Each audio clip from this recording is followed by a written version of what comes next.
upang maipagpatuloy ang anumang masamang ginagawa. Bawat administrasyon ay lagi na lang may parte ng kasaysayan na gustong burahin.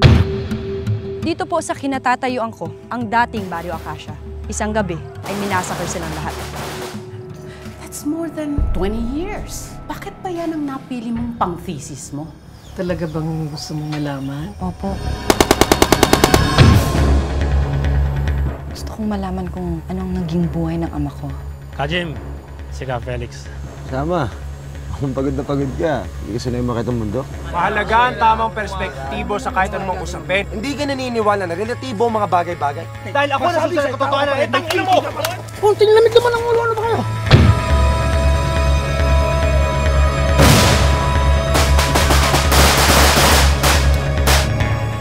Felix, I know.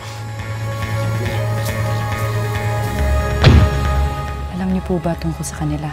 Ako may tutol sa ganung klaseng relasyon. Ang alam ko lang, ang lalaki para sa babae. Kung masyado kang nakakahon, marami kang hindi makikita. Nakikita ko ang dapat kong makita. Tigilan mo na ako.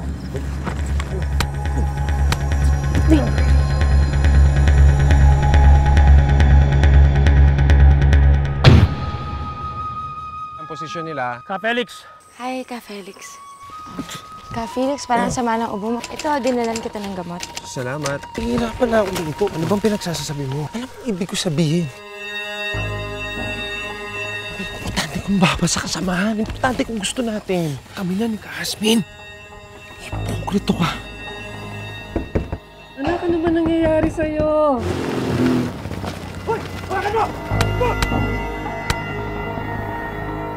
Malis ka na, malis ka. Dami mo nang naiinom eh. Malis ka, hindi ka naman nagbabayad eh. Sandali lang. Kasama ko.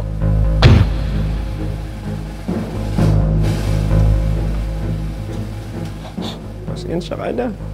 Sino ka ba? Di ba ganito ka? Bakla ka.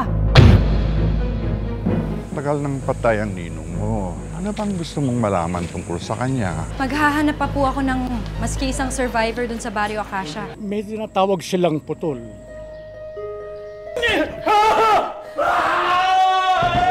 Hindi mo ako naintindihan!